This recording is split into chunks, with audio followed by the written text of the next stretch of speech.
मैं बहुत बेबस हालत में था। उन्होंने मुझ पर तरस खाकर मुझे एक मीट वाला बर्गर दे दिया, लेकिन मैंने पलटकर उनसे कहा, आपका बेटा मरने वाला है। दोनों की आंखों में डर साफ दिखाई देने लगा। मैंने अपनी बेचैनी दबाते हुए फिर कहा, और आपकी बेटी भी खतरे में है। अगर आप अब भी उन्हें फोन करके कह दें कि दरवाजा मत खोलना, तो शायद अभी भी बचने का मौका है। मुझे लगा मैंने उनका खाना खाया है, ऐसी बात देखकर चुप रहना गलत होगा। कम से कम इंसानियत का फर्ज तो निभाना ही चाहिए। उन दोनों के माथे पर गहराता काला साया देखकर मैं फिर बोला, अंकल एक बार मेरी बात मान लीजिए, मैं आपसे झूठ नहीं बोल रहा। लियू चुएलान घबराकर कभी अपने पति को देखती, कभी मुझे। वह पूरी तरह उलझ चुकी थी। मेरा बेटा अभी 18 साल का है, अभी लोकल यूनिवर्सिटी में एडमिशन मिला है। जब हम दोनों काम पर होते हैं तब दोनों बच्चे घर पर अकेले रहते हैं। उसकी आवाज कांप रही थी। तभी पास खड़े चेन जायो ने अपना फोन निकाल लिया। नंबर मिलाते हुए बोले, बेटा मैं तुम्हारी बात एक बार मान लेता हूँ। मान लो तो अच्छा, नहीं मानो तो भी नुकसान क्या है। उन्हें समझ नहीं आ रहा था कि मैं उनके परिवार के बारे में इतना कैसे जानता हूँ, लेकिन मेरी आंखों में कुछ ऐसा था जिस पर भरोसा करने का मन खुद ब खुद होने लगता था। और आखिर सिर्फ फोन करके सावधान ही तो करना था। अगर सब झूठ भी निकला तो कोई नुकसान नहीं था। उधर घर में चेन हांग अपनी छोटी बहन के साथ खिलौने खेल रहा था। दोनों बहुत खुश थे। तभी फोन की घंटी बजी। चेन हांग ने खिलौना नीचे रखा और मुस्कुराते हुए फोन उठाया। उसने अपनी बहन के सामने फोन हिलाते हुए कहा, याओ याओ पापा का फोन है। पापा। छोटी बहन भी खुशी से पास आ गई और फोन पकड़ने लगी, लेकिन तभी फोन हाथ से फिसलकर जमीन पर गिर पड़ा।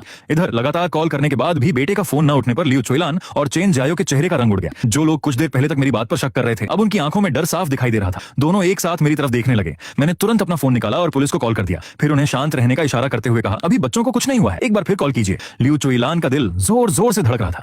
पलकें लगातार फड़क रही थीं। जब उसने मुझे पूरे भरोसे के साथ पुलिस को फोन करते देखा, तब तक वह मेरी बात लगभग मान चुकी थी। उसने कांपते हाथों से पति का फोन छीन लिया और दोबारा बेटे का नंबर मिलाया। उधर चेन हांग ने अभी फोन उठाया ही था। वह पिता को वापस कॉल करने वाला था कि तभी थक थक थक दरवाजे पर जोरदार दस्तक हुई। उसे लगा शायद उसने जो खाना ऑर्डर किया था वही आ गया है। वह दरवाजा खोलने के लिए उठने ही वाला था कि तभी फोन फिर बज उठा। फिर से पापा का कॉल। चेन हांग फोन पर बात करने लगा, लेकिन बाहर दस्तक लगातार तेज होती जा रही थी। उसने अपनी बहन से कहा, याओ याओ तुम यहीं बैठो, भैया खाना लेकर आता है। इतना सुनते ही फोन के दूसरी तरफ बैठे माता पिता के होश उड़ गए। लियू चुएलान चीख पड़ी, शियाओ हांग दरवाजा मत खोलना। उसकी डरी हुई आवाज साफ साफ दोनों बच्चों के कानों में गूंज उठी। चेन हांग घबरा गया, माँ क्या हुआ? दोनों पति पत्नी डर के मारे कुछ समझा ही नहीं पा रहे थे। तभी मैंने फोन लेकर कहा, दरवाजा मत खोलो, बाहर 2 सीरियल किलर खड़े हैं, अभी तुरंत अपनी बहन को लेकर कमरे में छिप जाओ। चेन हांग पूरी तरह सन्न रह गया। वो मेरी आवाज पहचानता तक नहीं था, लेकिन मेरे बोलने का तरीका इतना यकीन से भरा था कि उसके रोंगटे खड़े हो गए। उधर बाहर से लगातार धमाके जैसी आवाजें आ रही थी। अब वो सामान्य दस्तक नहीं लग रही थी। ऐसा लग रहा था जैसे कोई दरवाजा तोड़ने की कोशिश कर रहा हो। मैं जोर से चिल्लाया, जल्दी करो, वो लोग दरवाजा तोड़ने वाले हैं। मोबाइल के स्पीकर से आती धम धम की आवाजें सुनकर माता पिता का दिल बैठ गया। चेन जायो घबराकर चिल्लाए, शियाओ हांग जल्दी छिप जाओ। इतना कहकर उन्होंने अपना एप्रन फेंका और पूरी ताकत से घर की तरफ भाग पड़े। लियू चुएलान भी उनके पीछे दौड़ पड़ी। उनका घर उसी जी हुआ गोल्डन फ्लावर सोसाइटी में था जहां से मैं अभी निकला था।